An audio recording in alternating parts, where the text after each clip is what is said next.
Hey Liz, how are you, my friend? I'm great, Mickey. How are you? I'm wonderful. So, hey guys, I really wanted to get Liz on an interview because she is one of my favorite people on this earth.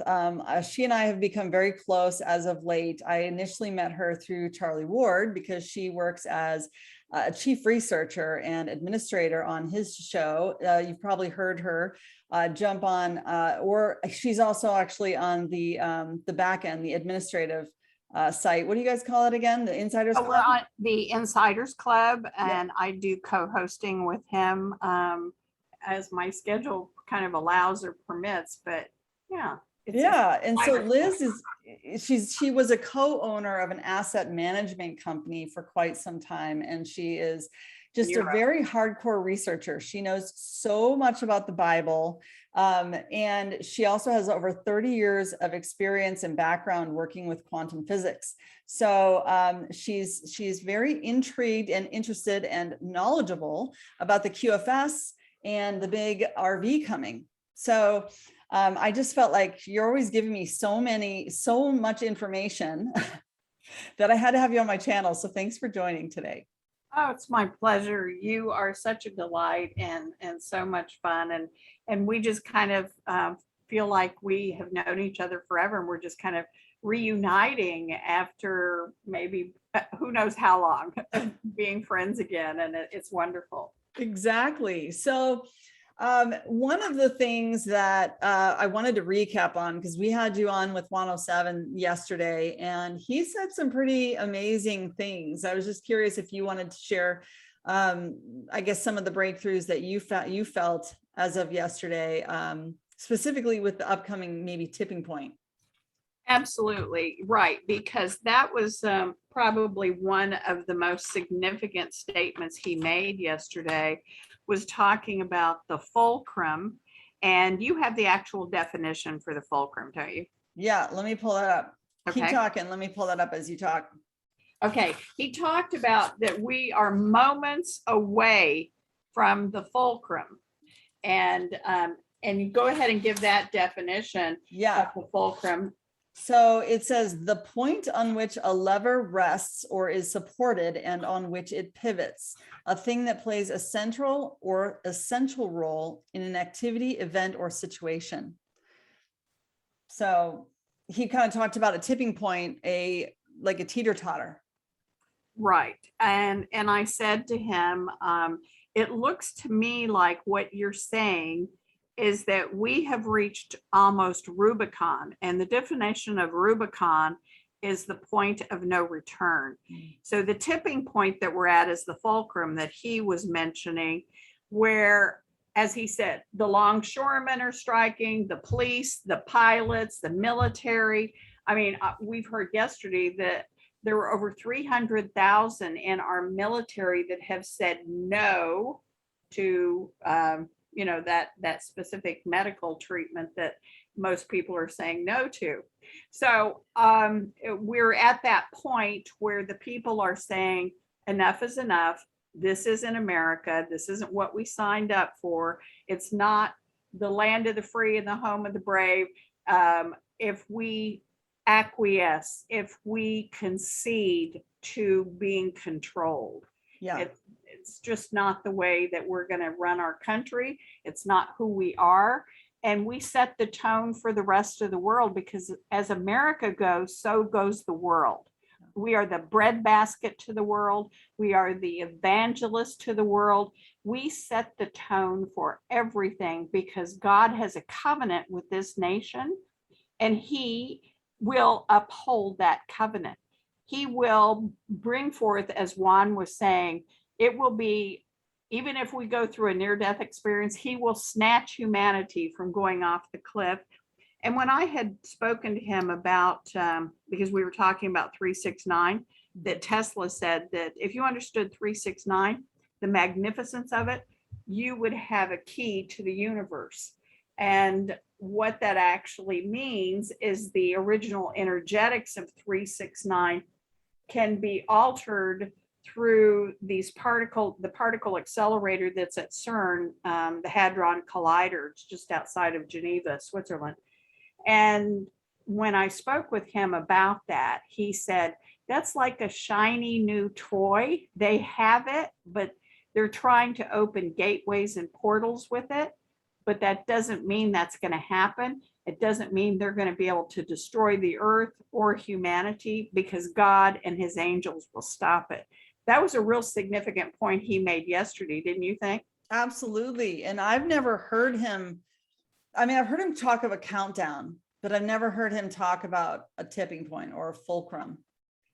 That's true. In fact, the last video I heard him speak about, and I kind of quoted it to him when he was talking about after the third quarter results come out from the Department of Labor and Statistics regarding inflation, jobs, that whole situation that affects how the fourth quarter is actually going to take off, which we're into now. Mm-hmm. Said when those reports come out after the 15th of October, which was today, was yesterday, Friday the 15th, then we could begin to see a little bit of exposing going on as to what's been actually holding this bull market in place.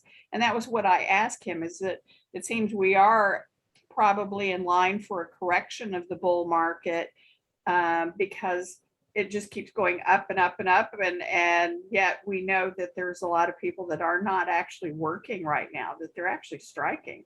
Right. So when I asked him about that, that did he think that that was about to happen? And does Trump have a parallel program, shall we say, in place to mitigate the loss and the chaos that could happen if the deep state tries to do one of their numbers like they did originally, October 29th, 1929, when they crashed the market. And then a couple of years later, they actually put ads in the paper and had announcements on the radio that everyone had to turn in their gold. All the citizens in the United States had to turn in their gold, right, if they had more than $100 worth.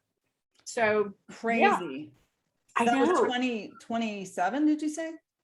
Well, 1929 was the stock market crash. Okay. And then a few years later, I want to say 1933, was when they made the announcement they wanted all the citizens in the United States to turn in all their gold more than $100 worth.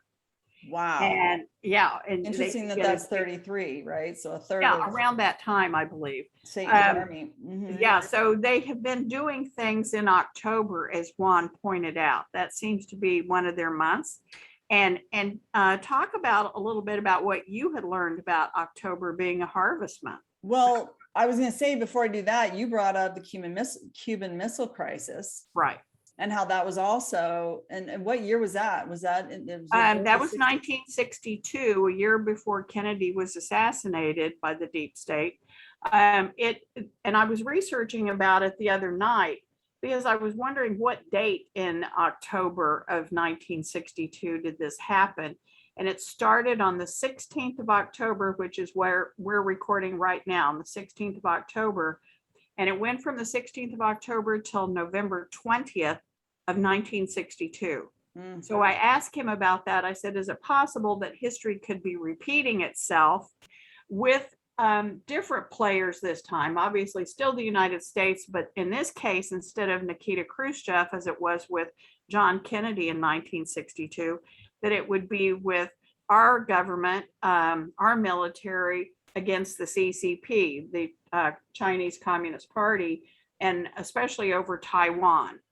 And he said, yes. He said, that cannot keep going the way it is. Remember, he was saying that? He said, in fact, there's no way it could even go a year. So we don't really know the timeline. We just know that he did. That was a direct yes from him when I asked him that yesterday.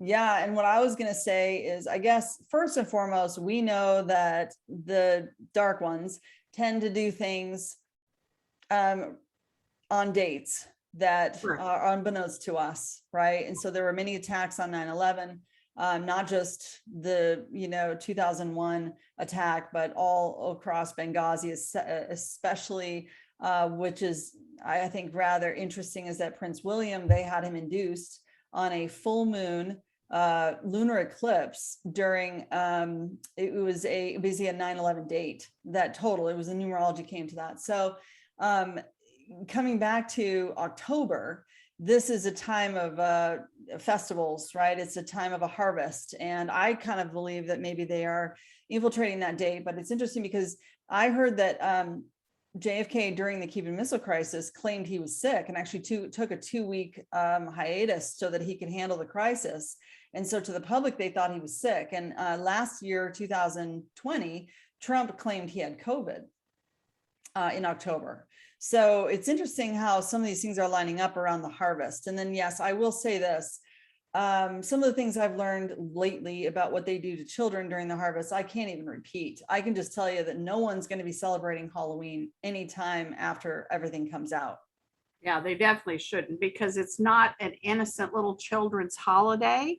Where they can play dress up and do scary, crazy things. It is really a celebration of the Luciferian satanic mindset and their rituals and everything evil that you can't even and don't want to even imagine. That is what they do and plan the whole month of October, but it comes to a crescendo the 31st, and then All Saints Day on November 1st. So the whole thing is definitely evil. There is nothing good. There is nothing redeeming about it. It's actually the opposite. So all of October, they have, as Juan has said, that was traditionally the month that they pulled a lot of their shenanigans. And I just did pull up the Gold Reserve Act. It was 1 year later than what I thought. It was January 30th, 1934, required that all gold and gold certificates be surrendered to the United States Department of Treasury. So they were clamping down on people back then. Yeah. After they had crashed the market in 1929. I mean, they were not letting up on them. And now we know when Trump actually merged the Federal Reserve's balance sheet to the Treasury's balance sheet, happened on March 15th, 2020. That, as he said all along, was one of his biggest enemies, was the Federal Reserve.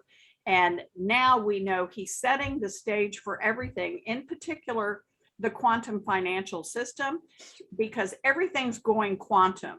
And I think you were going to post the quantum.gov, right? I'll do that below. Okay, so that they can look and research how much that our government under our president, President Trump, has planned to revamp every single aspect of our lives under the quantum, meaning quantum education, quantum voting, the space program, quantum financial. It just goes on and on and on. Everything will be in the quantum. And what that actually means is that, especially in terms of the financial aspect, there is no way you can hack into a quantum computer because of what's called superposition. Mm-hmm. Superposition means the 1 and the 0 that is obviously found in the binary system of computing is in multiple locations, so it cannot be hacked into it. That's why it's called superposition. Whereas the binary system, as we know, has been fraught with people hacking into it. But the quantum system of computing will be able to track, and has been tracking, every single transaction worldwide simultaneously at the rate of 3 to 4 trillion transactions per second. Wow. Yeah, it's pretty incredible. Right. It's a God thing. It's truly a God thing. Such a God thing. And I'm just going to throw in some random facts just to sprinkle into what you just said. So I love that March 15th date. Right. Because they always say that Trump is a man who has, promises made, promises kept. But you and I both know that the most important promise in the Bible is the coming of the Redeemer. And obviously Genesis 3:15 is when we first saw that promise, right? That there would be enmity between the serpent and the woman. And that one day, essentially, I'll just summarize, but that God would come back to redeem and he would bruise the serpent's head and the serpent would bruise the heel, right? Right. Well, I find it fascinating that JFK Sr.'s eternal flame was lit on 315. You have more than you know, 315. The truth will set you free, 315 in Gematria. And wow, I mean, the fact that Trump moved the Federal Reserve into the Treasury on 315 and also declared the national emergency for COVID on 315. These are some big dates. I mean, these are some big dates. So no coincidence. No coincidence. I mean, they know the power of that date. And so I think that I really think that Trump and his team are part of that second coming. We'll find out exactly where that story leads. But anyway, so that's one interesting fact. And then the other thing you had just mentioned, you went into the quantum financial system. So November 3rd is an upcoming date. That's a pretty big one too, because that's the date of last election. And, you know, it's the 8-year delta from when Trump initially tweeted about the awesome new clock starting. That's kind of part of my story. But you've kind of mentioned that you feel pretty strongly that Xi Jinping is on our side and that he is here to help bankrupt the CCP. Do you want to kind of elaborate on the CCP and the different ways that they've helped to bankrupt them so that they're not even really that strong in this?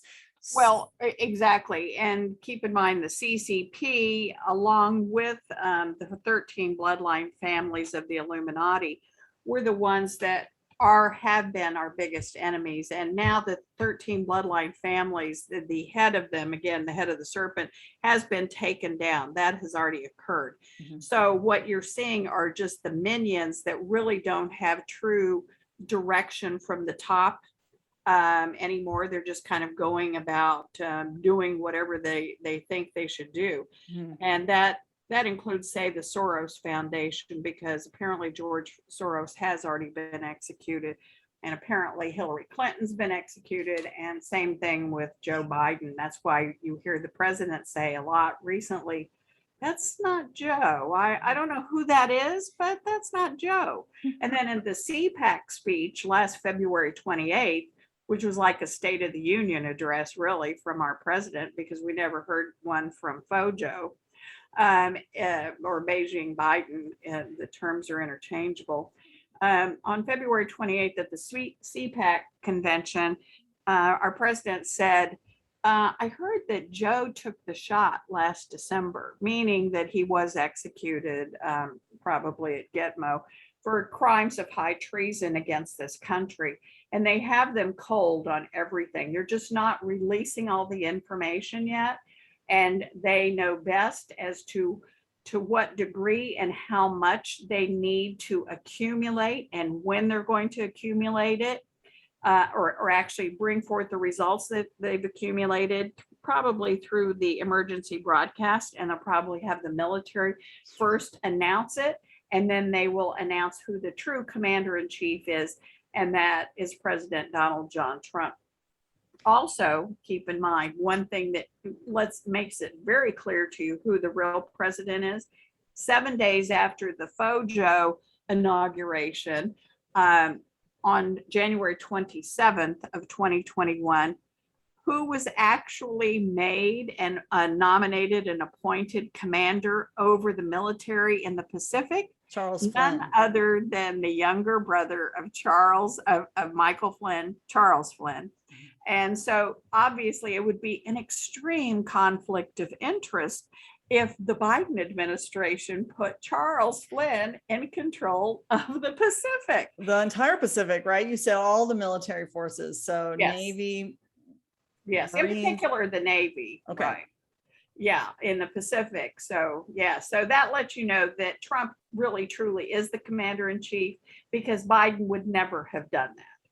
Well, we know that we've been dismantling the CCP for some time, Army leaders, and we know that we essentially took out many of the AC facilities, the funding through the heroin and the poppy fields, you said, in Afghanistan, right?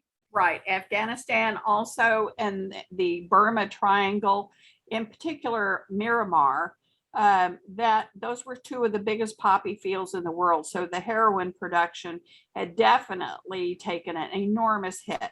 Of course, child trafficking, that took an enormous hit. Gun running, all of the things they were involved in, they took an enormous hit under the Trump administration. And there's no way they would ever be able to recoup all of that and get back on track. They don't have the military capability we have. We just so outclass them and outgun them and with firepower over and above what they could even imagine. And they know that. They definitely know that.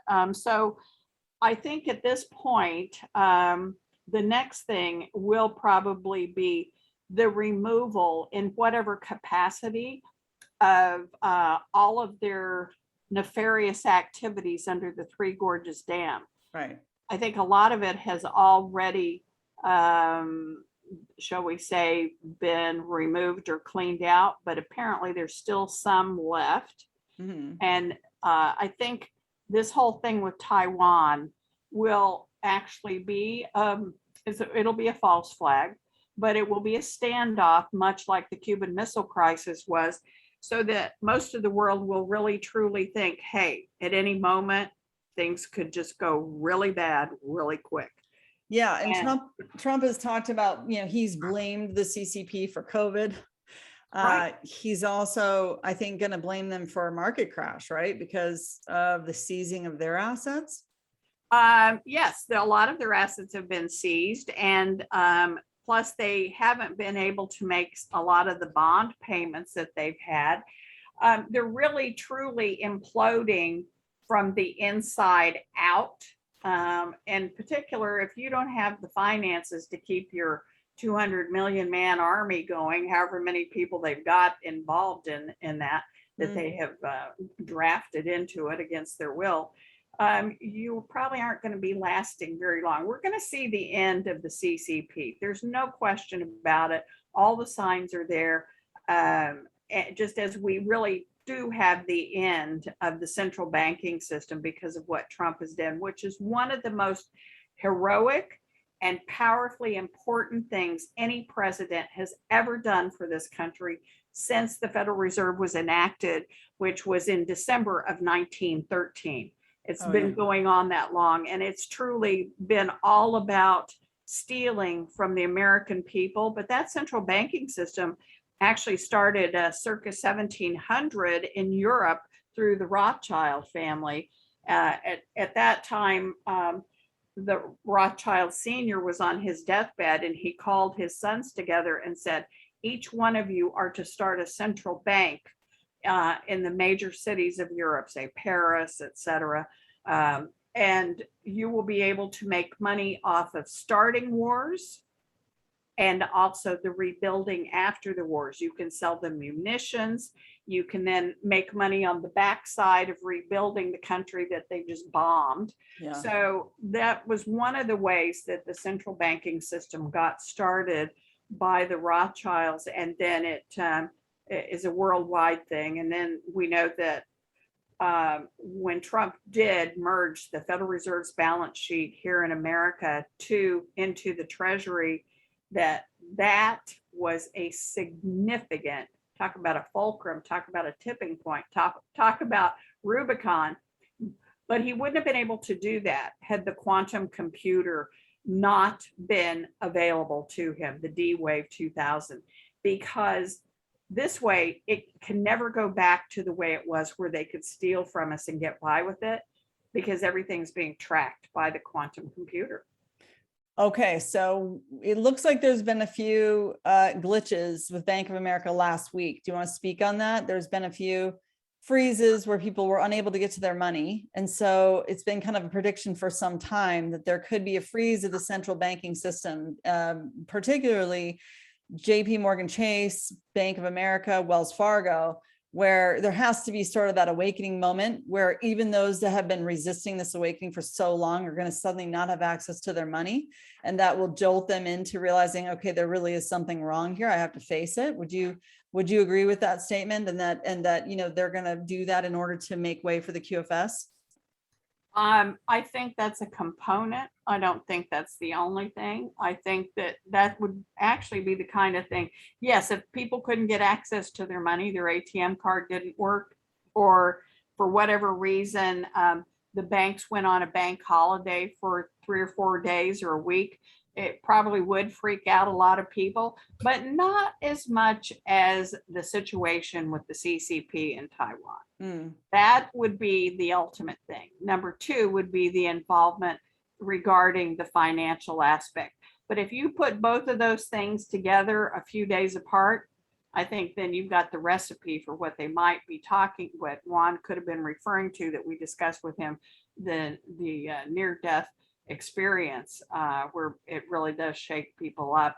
Because I think there's some people right now, they're in, and we know some, that they're fine with their life the way it is. Everything's fine. It's no Right. big deal. And yeah, there's people pouring across the borders, but hey, it's a big land, and it's okay. We can handle it. No, that activity that's going on at our borders is unsustainable. There's just no way. I mean, this has to be stopped for Yeah. sure. But I think regarding the banks, those that have a direct artery to the central banking system, all of that is going to be dismantled. It's actually in the process of it now, including the SWIFT code. But that is a gargantuan task, because imagine corporations from all over the world have their wires set up a certain way, right? Yeah. Coordinates. And so it's a huge task, but it has been going on for several years. I'm not sure what the actual, talk about the fulcrum or the tipping point is for that, but I obviously all of that is in the works, and most people just aren't aware of it, but it is in the works. So talk to us about the promise, right? So the QFS is in place and all debts will be forgiven, because they were never meant to be amortized or compounded interest. It was always meant to be a one-time interest rate, right? Well, Yeah. the compounded interest obviously came from, it's been around for a long time, and that's why the Bible says you shall not charge your brother usury, which is compounded interest. Obviously, the cabal, the central banking system, the Illuminati does not care what the Bible says, or they don't even believe there is a God, or they think they are God and they can do whatever they want. I say all that to say that as far as the QFS, that is a whole system, but what you're referring to is Nasara, Jasara, which is the Jubilee, and that's Leviticus chapter 25, and specifically 25 verse 9, where it says, sound the trumpet, as in trump, throughout the land and declare a Jubilee. So we have had, they have purposely held back the Jubilee, the Illuminati has, but in the Jubilee, there is a complete forgiving of all debts. And there's a returning back to your land that was stolen from you, or supplanted, or was deceived, or maybe it was out of taxes, but you were deceived out of your own land from whatever transaction. So the Jubilee is about debt forgiveness. So the compounded interest that the banks have been charging, and whether it's for your mortgage or your car loan or your student loan, all of that is illegal, what they're doing, as are taxes. Taxes are not part of our Constitution. We don't need to have that kind of system. It's my understanding we're going to go to a flat tax of 14 to 17% on anything that is purchased that's new. Everything from a car to a house, you would pay 14 to 17%, but if it's more than a year old, you would not. So the Nasara Jasara component is Trump's destiny to declare Jubilee, debt forgiveness, and for people to have returned back to them what's been stolen. So my understanding is that we will get back what we've been taxed out of, and they certainly have the records, and they certainly have the money to do it, because we're finding out that the gold reserves and the gold that is around the world is unprecedented, so much more than what anybody can imagine. And that goes back to Habakkuk chapter 2, verses 6 through 9, which we're living in right now, that God says this: once more, in a little while, I will shake everything that can be shaken. That which remains is of me. The silver and gold all belong to me. And I'm going to release my glory, and I'm going to release my peace. That's what we have to look forward to, because right now the shaking's going on where God's exposing everything, things we didn't even know existed, all these tunnels under all these major cities around the world, in particular under Denver, as Juan was mentioning yesterday, under the Denver airport. It goes down like a mile deep, is my understanding. And then under Australia and New Zealand, those are apparently a couple of the worst places, and Antarctica, the worst places on earth for the child trafficking and horrendous experiments on humans, and that are just totally unspeakable. So I say all that to say that God is exposing all of this, and he wants us to work with him to eradicate it. Obviously, he could do it, but we're in boot camp here. So we are in training for reigning, because according to Revelation 1:8, we're kings and priests unto our Lord. So it is up to us to learn how to walk in that authority that our Lord died to give us. And he said, all of these works I do, you'll do in greater. And keep in mind, he not only raised the dead, walked on water, walked through walls, ate fish after he ascended, after he had been on the cross and came out of the tomb. He walked through walls where the disciples were actually having a meeting and ate fish with them afterwards. So he proved to us that we can override the laws of physics as we have known them, turn water to wine, change the molecular composition of anything and everything because of the frequency he operated at, because he was the Son of God and he knew the molecular structure of a thing, so he could speak to a thing and change it, which is why our words are extremely important. And our thoughts. And that's why the Bible says, take every thought into captivity, casting down every vain imagination, everything that would seek to exalt itself against the knowledge of God. You have to instantly have this sieve that the thoughts come through, and you have to say, okay, is this in alignment with the way God would speak and act? And if it's not, then you cast it out, so that you only move in a way that is good and loving towards God and to your fellow man, because that's what Jesus said. He said, all of the commandments are wrapped up in these two. Love the Lord your God with all your heart, mind, and strength, and love your neighbor as yourself. So if you can do those two things, you've got it down. And so again, we're learning how to rule and reign with Christ. And I believe in the days ahead when the glory, the knowledge of the glory will cover the earth as the waters cover the seas.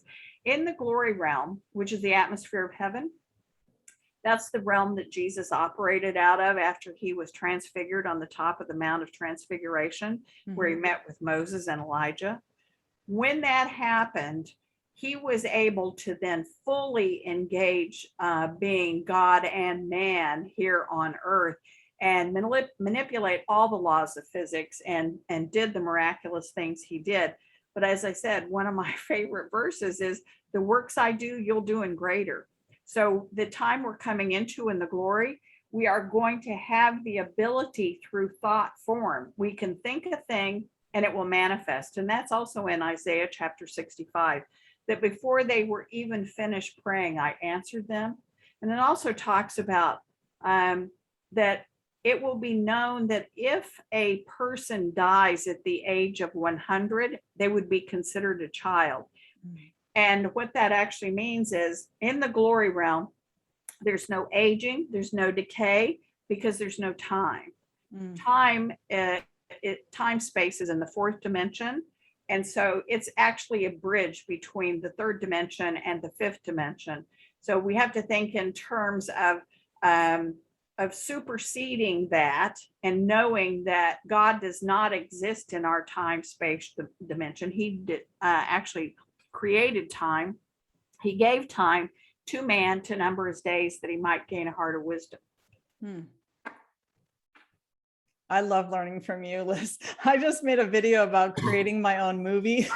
and like being my own like superhero. And I'm telling you, like, I love the concept of just like, if you can dream it, it can happen. And I would love to be able to co-create someday with the second coming, and or get to know him or get to learn from him or be more like him, or I don't know, all those things are possible in the next realm. Yeah.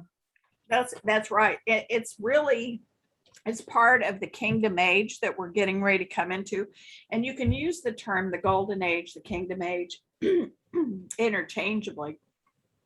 And that's really where we're going to see a lot more acceleration of the supernatural, seeing in the spirit, hearing, and doing these very things that Jesus said we could do. But it comes with acting through a maturity. You wouldn't give the keys to your of your Bentley to your 5-year-old. Right. Right. That would not be a good idea. Definitely not.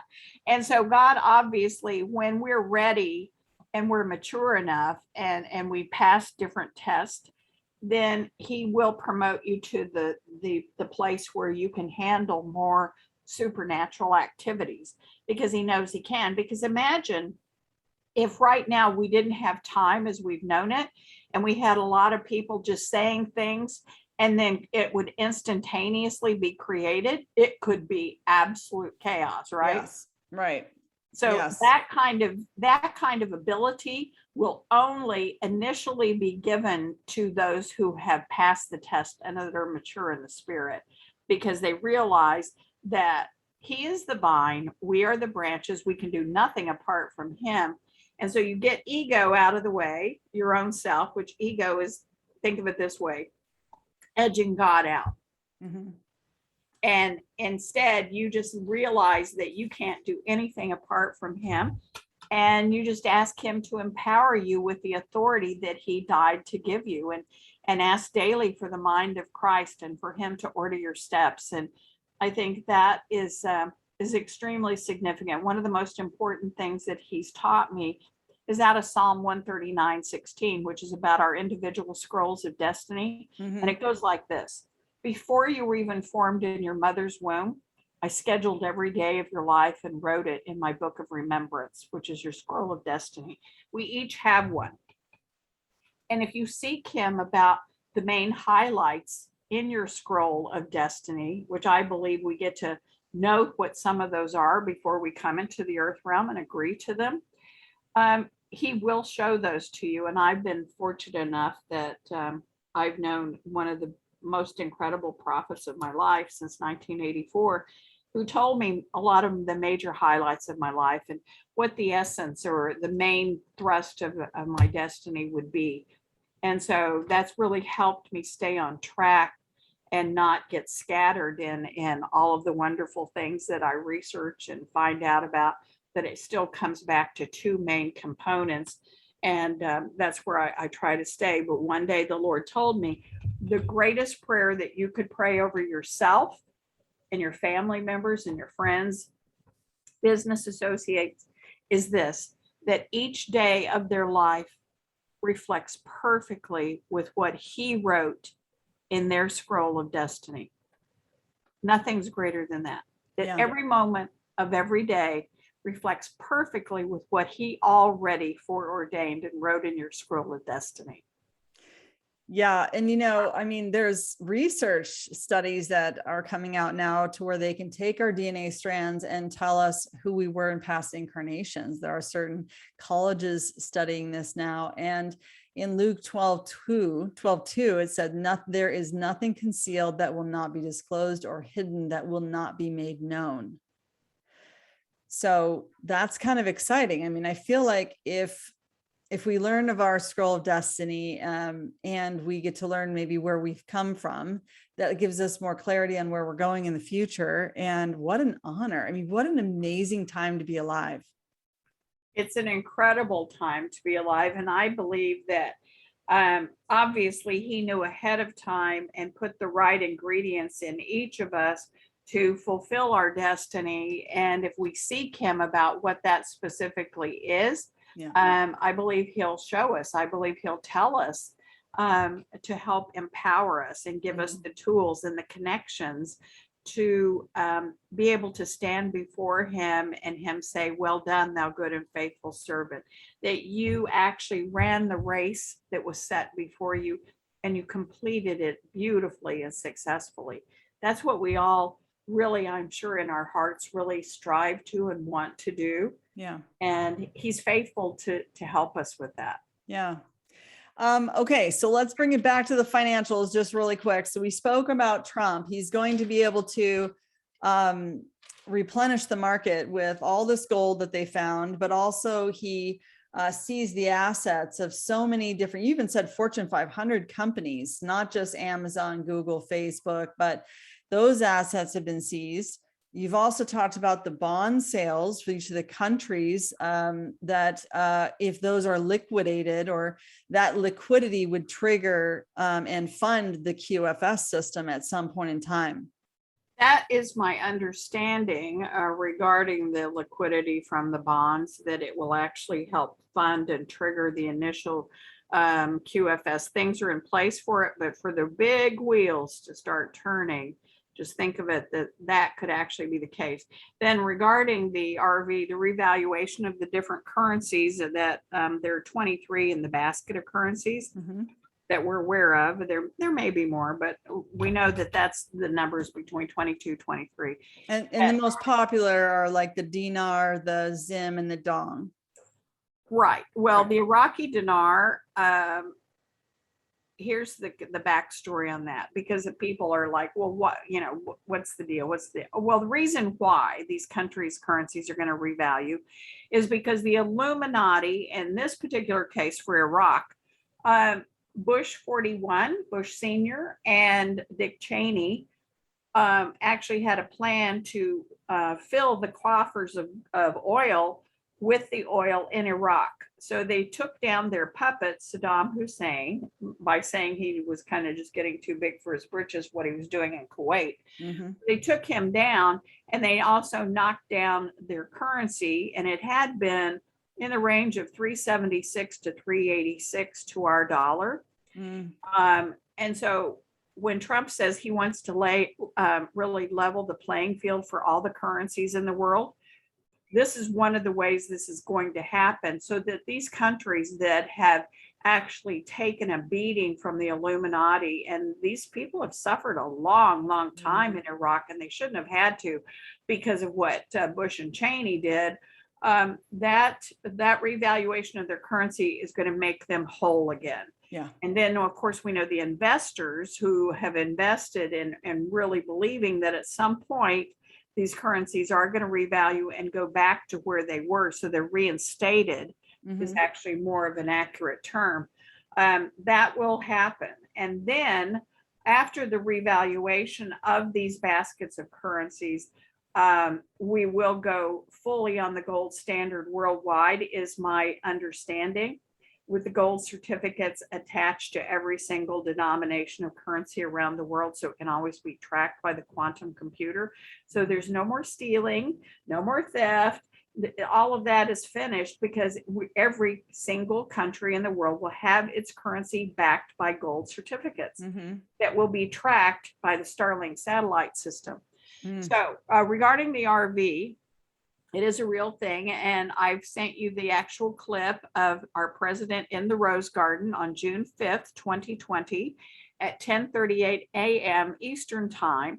He said the phrase RV 5 times within 20 seconds, and we know that he uses comms or codes a lot when he's speaking, in particular to the patriots, and in this particular case to the investors in the RV, that he knew full well that there have been many people that have had these currencies, many of us since 2007, and a couple of people you and I both know since 2006.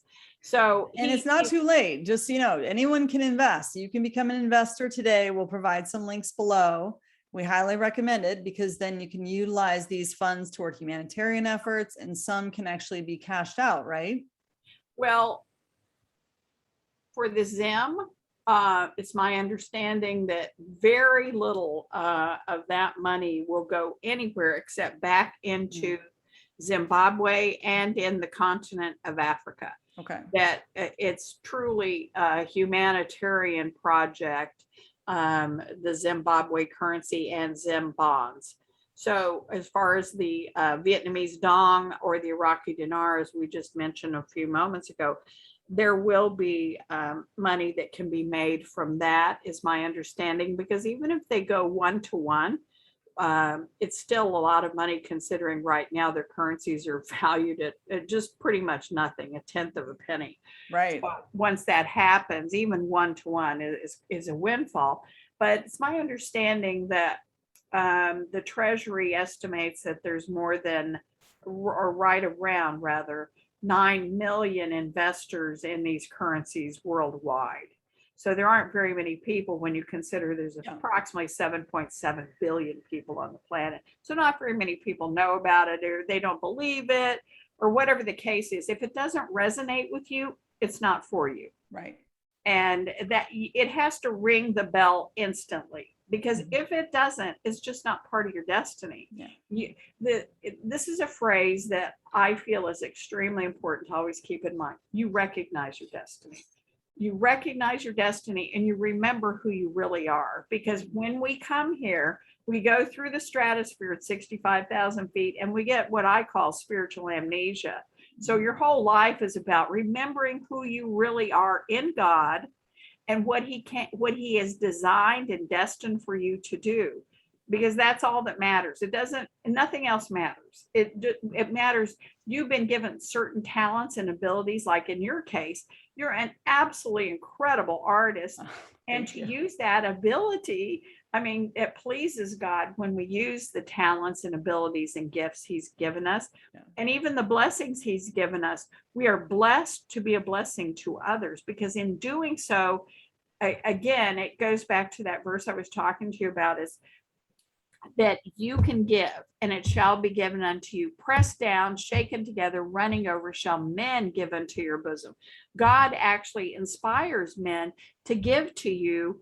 And you don't even know who might actually be the one that will end up blessing you or giving to you, because it's up to God to actually inspire them to do it. And that's the whole thing. Is the Bible never says save for a rainy day. No, it says give and it shall be given unto you, because we want to be this open channel of flowing of blessings constantly, because you can just never, like the phrase says, never outgive God. You will never get to a point where it's like he says, oh, sorry, you ran out of money. No, God, everything he has is yours, because you're his daughter. You came from the bosom of the Father. And keep in mind, there's this incredible verse in the Bible where it says that God actually breathed the stars out of his mouth. That's how big he is. And we came from him. He's our Father. So everything he has is ours. And that's a great story about the prodigal son. And I urge people to study that, because everything the Father has belongs to us. And if we just ask him, he's faithful to bless us. But it's not like, we don't want to think of him like a Santa Claus. We want to think of him as just so kind and loving and benevolent. And we just want to please him. And in doing so, having that right attitude, then all these things are added to you. And that's Matthew 6:33. Seek ye first the kingdom of God and his righteousness, and all these things will be added to you. Well, I think you're also getting into the law of attraction, and there's more to it. I mean, there's a lot of comments that I get on my feed about, well, that's easy for you to say, I'm in Australia and my family's against me and they're getting, the thing. And, they're in a really difficult time. Right. And so what would you say to the people that are really struggling in this moment, who want to get to where you're describing, sooner than later? Well, first and foremost, you have to trust God, your creator, because you came from him, like I just said. And for each of us, there are going to be circumstances that drive us to God. Nobody has the kind of life where you just skip through it the whole time and without some rain falling in your life. Sure. Some circumstance, some situation. Even if it's not you personally, it could be a close loved one, like what you were just alluding to. So if you're seeking God about what seems to be the impossible situation, he makes a way where there seems to be no way. Yeah. And we're getting ready to be, again, as Juan said, at this fulcrum moment, this what I call a Kairos moment in time, that God has already foreordained all of these events to take place, to have people turn to him for the answer. Because no man has the answer for exactly the very situation you're talking about. Because what if you are in a country like Australia and they're actually shooting people? Right. I mean, they're doing, not with rubber bullets now, with live ammunition, and arresting them. And I actually saw this one video where they were wrestling a woman down to the ground because she wouldn't wear a mask. What? I mean, it's so outrageous that you never in your wildest imagination thought that this could be going on in a so-called civilized world, right? And that's how we know that we are coming to the end of this age and transitioning into the kingdom age, which it will be like Utopia. Yeah. So if you can trust God and hang on no matter what you're seeing, but just constantly calling out to him, that's the only answer I have for that, because what else can you do?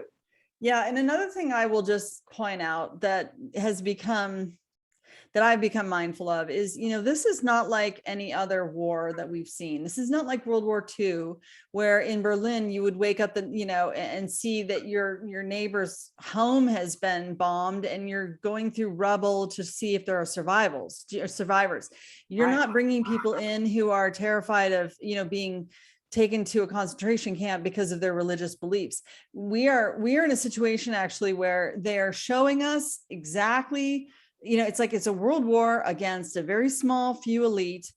For those of us who are awake and aware of what's going on, we it's literally like following a light on the map. Initially, it was, you know, the riots of Antifa in the US, and we couldn't believe that there were these fights going on, and oh my goodness, but the whole world was watching that one tiny area, right? And there wasn't a massive amount of loss of life, right? But we were all becoming aware. And then obviously, it's hard to say right now how many people have actually died of COVID or of the, you know, the cure. Right. But, you know, then now we're seeing everybody in the world is watching what's going on in Australia. And so it's like, it's literally like a slow wake up call, and we're all watching, but it is nothing like Hiroshima. Right.